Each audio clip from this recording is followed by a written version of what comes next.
Yo, everyone, welcome back. This is the Zen God, and I'm excited for today's session. I have a cool announcement. Let me actually make this announcement real quick. So, today at, I believe, 10 a.m. Pacific Standard Time, me and Jace from Cosmic Origins, we had an amazing podcast together. We're just kind of chatting about everything going on. And it felt like it was 30 minutes. We ended up talking for over 2 hours. I think we filmed an hour and a half. So 90 minutes of just organic conversations, and we went deep. So definitely go to Cosmic Origins page. I'm not going to repost it on this page, but if you want to watch this, like I said, it's an hour and a half long. We go into Mr. Pool. We go into 17, Flare Finance, Myanmar, Texas Storm. We pretty much go all over the place in this one. So this is coming out in 2 hours from now, 11 a.m. 11 a.m. I guess, 11 a.m. Pacific Standard Time. So yeah, let's go over some XRP news. Sorry, I've been away for the past 2 days. I didn't come out with the video yesterday because we were filming the podcast last night with Jace. Oh, one more announcement. So tomorrow we are doing another roundtable. If you guys like the roundtable that we did last time, we're doing another one. We have a really cool group this time, so make sure you set a reminder for this Sunday at 3 p.m. Pacific Standard Time. The Knights of the Roundtable, the Knights of the Golden Age will be released. So if you like the first one, episode 2 is coming. Now to the good stuff. So yeah, let's talk about some XRP. A lot of people dug up this old Gray Kid clip. You remember Gray Kid used to be on the board of advisors for Ripple. Now he owns Uphold. Uphold is one of the few places in the United States where you could still purchase XRP, and they go to bat for XRP to defend it. So in this clip from a while ago, he says a significant quote. He goes, "Think of Ripple Labs as like a combination between a central bank and a sovereign wealth fund." That's a pretty significant quote. Let's actually watch the clip and hear it for ourselves.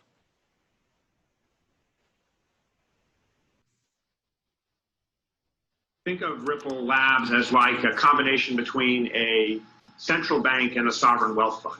It has a finite number of XRP, and it can give those out to help get the network started. If we give them all away, then they're no longer there. If they rise in value, then the company has that value on its balance sheet, and that has been very helpful for us, basically because the XRP have gone up in value. So we've been able to sponsor a number of R&D efforts with that digital currency. On the business model about how Ripple actually makes money, so if you're familiar with the company Red Hat, which takes Linux, which is an open source protocol, and helps basically package that up and train and provide support to corporations, that's very much Ripple's model. So we would help financial institutions basically adopt, integrate, use like a combination between. So there you go. We speculated that Ripple could be like a central bank of the future, a decentral bank of the future. Remember, I've been saying this a lot. So we're in a central banking system. What is the opposite of that? A decentral system. So we're moving into an entire new system, the opposite of the old system. So from central to decentral. One more thing, Anderson had some good posts.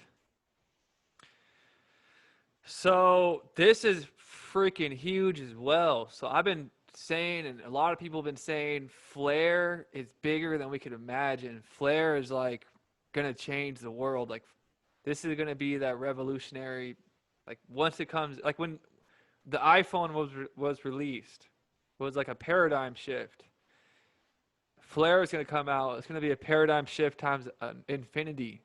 Or maybe when the internet came out, this is the way bigger. This is just as big of a paradigm shift. So let me ask you this. Does your favorite coin have validators placed in nuclear bunkers?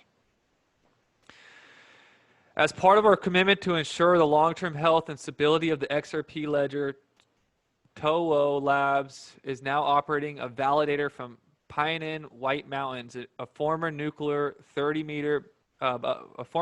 bunker 30 meters beneath the streets of Stockholm, Sweden. So they got our validator straight up in nuclear bunkers, and you're telling me like this is just some random startup?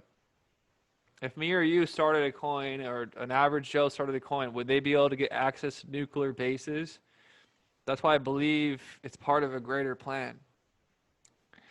Our validators run on, speaking in really crazy tech words, but basically to sum it up, the data center is owned and run by Sweden's oldest independent ISP.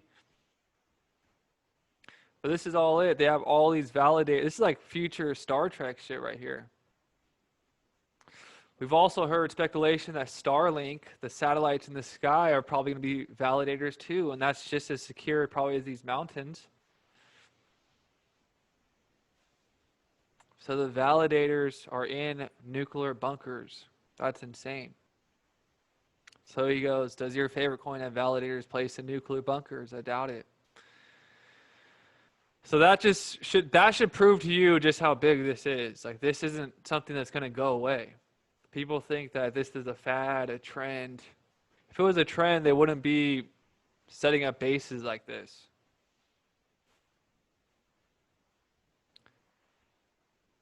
And the narrative continued to build. Now JP Morgan enters the picture. We know Sandy O'Connor from JP Morgan now works on the Ripple board. But JP Morgan joins the choir, warning of Tether's sway on crypto markets. So we're not the only ones. We've been saying it for a long time. Now JP Morgan, reputable people, Bloomberg, is posting about it. We've been saying the influence of Tether on this bull run has been obvious.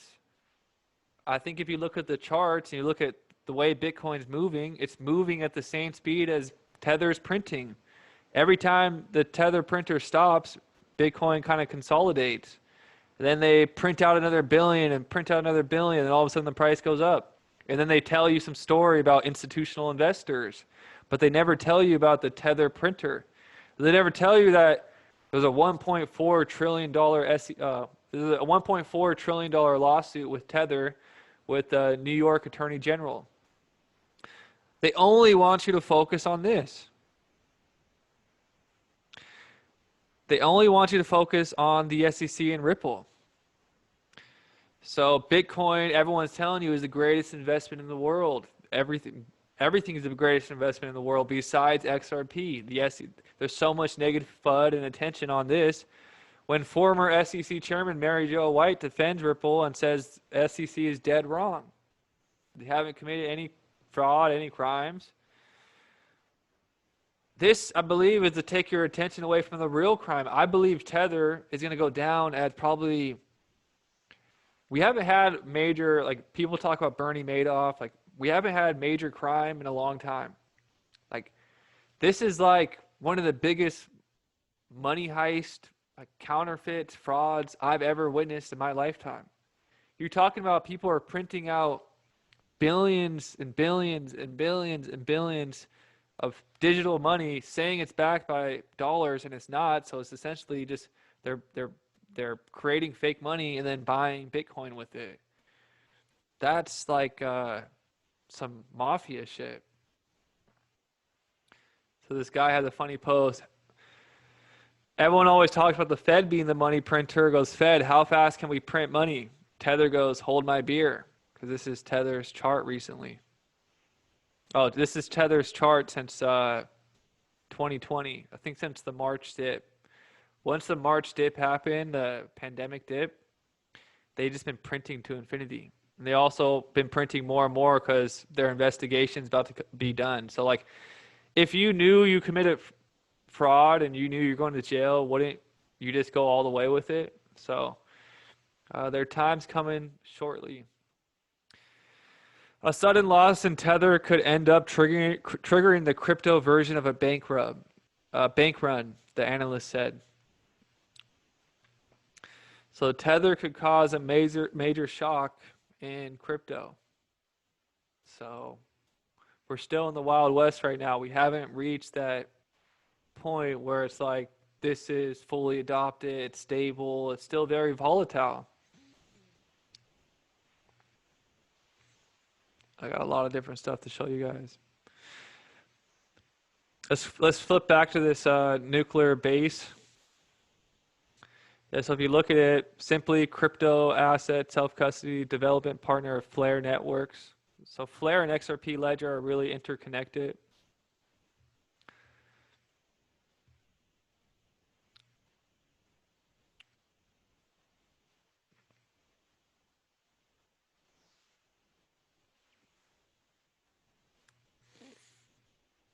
Yeah, okay. So we talk about the Internet of Value a lot on this channel. So let's really break down what it is. The Internet of Value, what it means, and how it benefits everyone. It has to benefit people for it to be adopted, right? If there's no benefit, then there's no point. What is the Internet of Value? Our vision is for value to be exchanged as quickly as information. Although information moves around the world instantly, a single payment from one country to another is slow, expensive, and unreliable. In the US, a typical international payment takes 3 to 5 days to settle, has an error rate of at least 5%. So I always talk about this. If 5% of our emails, that means for every 100 emails we send, 5 of them didn't get to the people. Or even let's say text messages. For every 100 text messages I send out, imagine 5 of them not going through. We would be pretty pissed. We would call this shitty technology. Yet we rely on our financial institution payments. What's more important than payments? With a 5% fail rate in 2021. People used to tell me we would have flying cars by now. By 2020, we would have flying cars. And when we have a payment system that fails 5% of the time, like, come on. And an average cost of $42 worldwide. There are $180 trillion worth of cross-border payments made every year with a combined cost of more than 1.7. There's 17. There's that number, 1.7 trillion a year. So in all these payments, they're collecting an average of $42. And then you have to ask yourself, who's collecting these? Pretty much like it's like a mob. So like in the mob, what happens is, like in New York back in the day, you wanted to open up a liquor store in mob territory, you got to pay them a fee, right? They come, shake you down, you pay the mob $100,000 for security. This is no different. This is mafia with suit and ties. You want to send money, there's only one way to do it. You have to use the SWIFT system, and you have to pay me this fee. We don't want to pay that fee anymore. Where is that money going to? I could tell you it's going to the old paradigm. It's going to the old bankers that used to have control. That's where all that money, that's how they're leeching off us. They're like leeching onto us like the Matrix, how they're sucking all. Money is energy, right? So they're pulling money as a symbol. It's a form of energy. They're pulling all the energy out of us and making them richer and richer and richer through little taxes like this. So we need to get rid of that. If we really are going to drain the swamp and create a new golden age, we have to create a new financial system that actually empowers the people, that benefits people.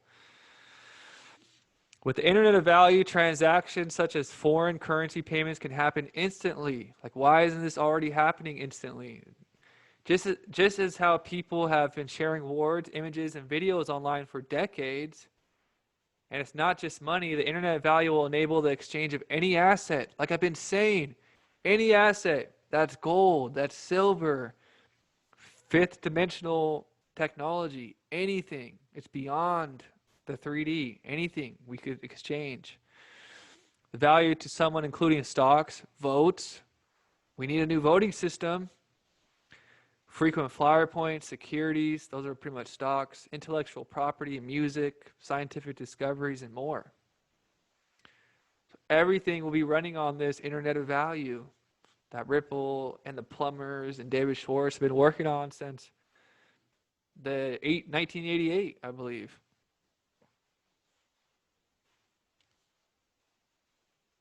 Promising to do for value, what the internet has done for information, decentralized control. So remember, right now we're in a central banking system, right? So now we're in a decentralized system. It's the opposite. So language and words matter. Decentralized control, remove asymmetries, and change the way we transact, interact with everything, from money transfers and asset trading through healthcare provisions and music downloading, collaborating and sharing of resource. Blockchain promises to enable, empower, and revolutionize and disrupt.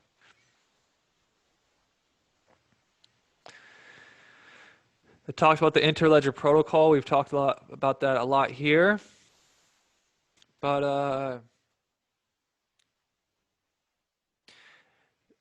basically, they're saying here what Ripple believes will be most significant in the internet value will be payments. We believe that too. We provide one frictionless experience to send money globally using the power of blockchain. Making cross-border payments faster, cheaper, and reliable will bring major benefits to consumers, businesses, banks, and governments. We're also introducing a standard protocol for how every institution and individual connects across various networks to exchange data. Doing this will connect billions of people around the world to transact, give rise to entirely new business and industries, increase financial inclusion in millions of unbanked consumers. So let the second era of the internet begin, and this is the internet of value. So this is the more, we've been talking about it, so I thought I would explain what it is.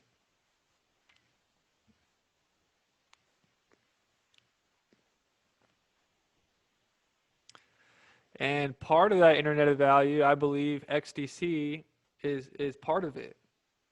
XDC, Zenfin, we've been talking about it a lot here. We made the call at less than a penny. Now it's over 2.5 cents. It went up to like 3.5 cents. A Zenfin is definitely something to look into. XDC, the coin. Zenfin, the scalable blockchain network made for real-time, real-world applications. The Zenfin network's been running successfully for the past 20 months and will soon have a bridge with R3 Corda. This will enable atomic swaps between Zenfin and R3, opening doors to endless possibilities. Zenfin, a network platform itself, is decentralized and run by its validator networks. The third-party companies running on the network have received regulatory approvals in many countries. So we're waiting for America to give us the regulatory approval. But XDC, this is a really good article. R3 is massive. So Zenfin is going to be part of this internet of value as well. But like XRP seems to be the heart. It seems to be like the heartbeat of it. Okay. So, you know, we always like to talk about some of the rabbit hole stuff on this channel. We like to go deep. We like to absorb all the information that we can. So let's do a deep dive into David Schwartz, because I talked about this with Jace from Cosmic Origins yesterday. It'll be released today. But I talked about how David Schwartz is like a riddler. He speaks in clues. He kind of gives us hidden like he's trying to point us in the right direction. It's really complicated to explain. But David Schwartz, here is a clue of a gematria breakdown of this. These guys are bothering me. So let me show you. And like, how many of these coincidences have to happen before we're like, okay, something's here? Let me play this video real quick.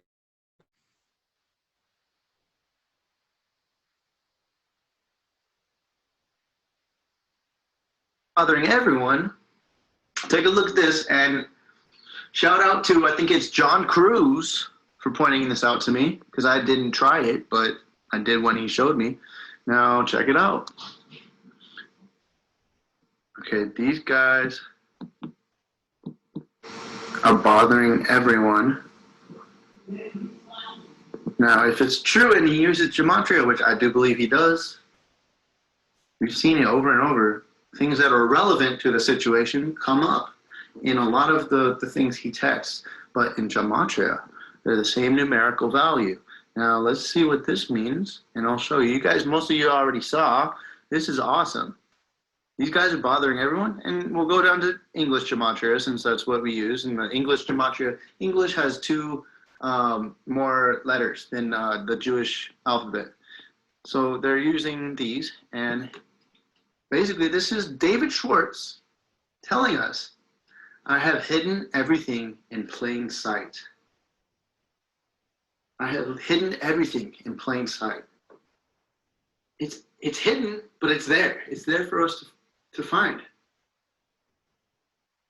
You know, maybe he really just wants everything to be, he wants us to know, you know. He wants us to know what's going to happen.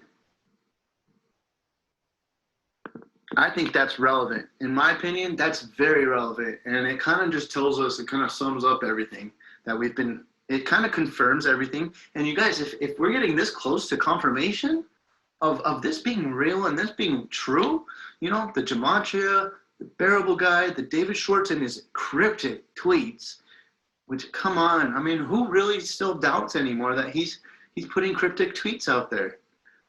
Is anyone really doubting it? You know? Yo, so what do you guys think about that video? He has hidden everything in plain sight. And, you know, while I was watching that video, I kind of came up with another connection to that, mainly because I watched a movie last night. A lot of you guys know I'm locked out of my Instagram account, so they locked me out. I don't know how. Good thing they haven't deleted it, but they've totally locked me out. I can't log back in, so I just chilled. I watched a movie last night called Ohana. It's a Hawaiian movie, and it's about like finding treasure. It's called Finding Hawaiian. And you know what's funny is people that hide treasure in all these movies and all these fairy tales, they seem to always make a map. Like a map to where the treasure is, and they have all these clues. They have all this riddles and stuff that you have to figure out in order to find the treasure. So it's kind of like if Joel Katz is really like, he has a pirate costume. If he's a pirate and he's buried his treasure and he's left all these clues for us to find. I just kind of came up with this right now after watching that movie. Like, that seems to be what all these pirates and all these movies and all these fairy tales are about. Some pirate burying some treasure, and then there's like a map somewhere that has all these clues and riddles. You got to figure out to find it. So it seems like a modern day treasure hunt that David Schwartz is trying to send us on. He covers a left eye just like Bearable Guy 123 does. There's something significant about the left eye as well. R3 Corda, like we were talking about with XDC. A lot of the Bearable Guy stuff is kind of like that too. They're on a pirate ship.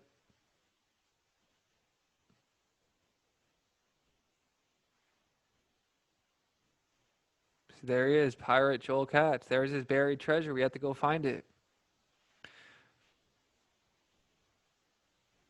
That's just some speculation I just came up with, guys, having some fun. Okay, so you guys know I've talked about this a lot. I've talked about like the potential of, with everything happening in the world, it makes no sense. But how the stock market is still like at all-time highs when tons of people are late on their rent, they haven't been paying their mortgage, like we're in a serious crisis. And I've always said, so when this system is designed to fail. The system we're in right now is designed to fail on purpose because it needs to fail in order for us to initiate this new either golden age or this reset communistic system. So it's like we're at a crossroads. They're going to crash this system, and the solution will be the new paradigm. So Val Jester's kind of on the same thing. We were being strung along until a big event. This will cause regulations to be pumped out hard. These regulations is what will have 99% of cryptocurrency gone. Make sure you're holding what will survive. If not, you're gaining nothing. Energy crisis, liquidity crisis. We've been talking about the energy crisis. Look at Texas, happening all over the world. People are having an energy crisis, which I've already debunked, because in Texas, when there's all these energy crises, the big cities, the banks, JP Morgan, they had their parking garage lights on. They had all their lights on. Maybe I'll play that video. So like the people didn't have electricity, but the banks and all these the big city had their electricity on. They didn't care. and there's a liquidity crisis.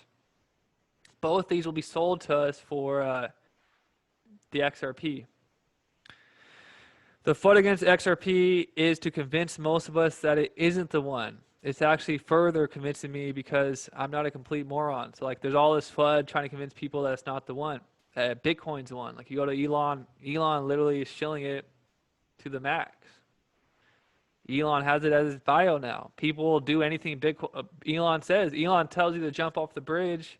Half the normies will run and jump off. That's just how it works. So orange, that's not gold. Orange, to me, that's like fool's gold. If it's really gold, make your shit gold. You guys got to watch this. I only have 5% battery left, so not much, but back to the whole collapse thing. So let's watch this 2-minute video, and we're almost done here today.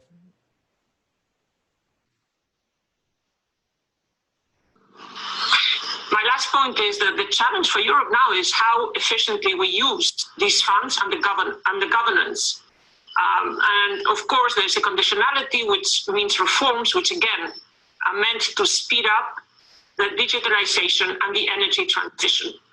And Europe is going to do this together. And it's the only way to have a sustainable growth strategy. So great crisis, but also a great new opportunity. I like the vaccination is the best economic policy this year. Good line. COP21, yes. Unlike 2008, the financial sector has not been at the heart of this crisis. In fact, it's been quite resilient, while the shock has been in the real, much more pronounced in the real economy. But I find bankers that I talk to quite sanguine about what could come next when the stimulus ends and bankruptcies begin. Do you think banks are underplaying the risks ahead?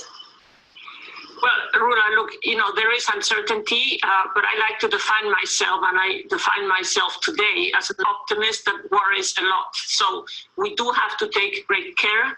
But the fact is the banking sector is liquid, well-capitalized, highly regulated, and intensively supervised. And this is something that was a consequence of 2008. And we have not been part of the problem, but part of the solution. I mean, Santander has been lending 1 billion euros a day since the start of the pandemic. We've grown our loans. So yes, I do think, of course, we have to be prudent. Yes, there's a lot of uncertainty.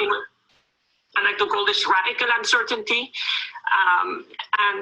But there's a lot of good work that has happened. And we actually, we do need at some point, I wrote about this in the FT a few weeks ago, we do need to think ahead how it is that the financial system can continue supporting the economy and can use the buffers that we have built in an effective way. So, we need to be safe for depositors. We also need to support the economy, especially in Europe, where banks are the majority of lending. Wow, so I could do an entire decode on this Flare video right now. I didn't even notice all this codes the first time I watched it. I just noticed it. So I'm going to do this all live with you right now. So I noticed a ton of hidden kind of language in this. So let's decode this real quick. So we know the beta for Flare is about to go public. So the battle begins. Samurais unite. Samurais are uniting. Everyone's attracting to each other. Our armies are forming. The XRP army, the Where We Go one. Okay, let's keep looking at other clues. A call to arms. So warriors unite, a call to arms. Aimed at securing the future at hand. So we're aiming at securing the future at hand. We have to secure the future, or else it's going to be in the hands of the overlords.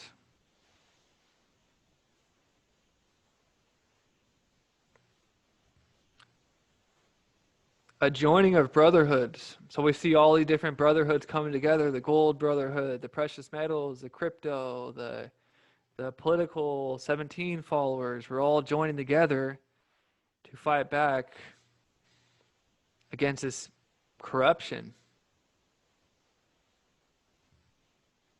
Stand fast and stand firm. Don't know the connection there. This is the big one I've seen. I was like, whoa. We fight for the honor of the homeland. So what's significant about this? We know XRP is fighting for American innovation. They want America to lead the new financial system, the new quantum financial system. They want America technology to be number one. We don't want to lose our power to other nations. So we fight for the honor of our homeland with Flare and XRP because they're American-based. Well, XRP is American tech. We built it here. So we're fighting for the honor of the homeland. I'm doing this all live, so if you guys have other ideas, tell me. It's all or nothing. We either win this or we're all in. It's all or nothing. The mark of the samurai. Maybe this is a spin on the mark of the beast. But you want to chip me? Well, you're gonna have to fight the mark of the samurai first, type shit. Good luck. You're gonna unleash the samurai in all of us. So this is my decode. If you guys have your own decodes, put it in the comment section. One mind is greater than others. The mark of the samurai and the heart of the beast. I took this two ways. Everyone's crying, how come Hillary Clinton hasn't been publicly arrested? Blah. We're going for the heart of the beast, the head of the dragon.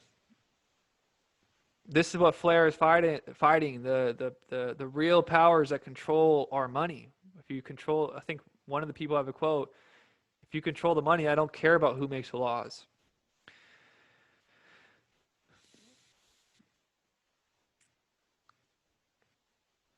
Don't beware, my brother at arms. Others seeking the throne will follow.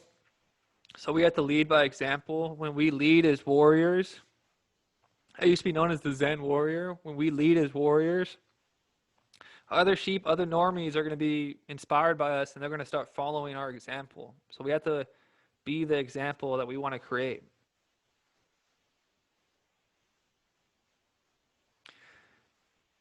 I don't know what this says, but destiny screens for you, young soldier. So it has a samurai holding a baby on the back. What do we know about 17? It's primarily about saving the children.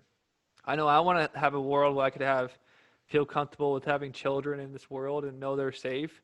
So this war is about the young soldier, the baby, future generations. And here's the big one right here. So Flare is about to go public.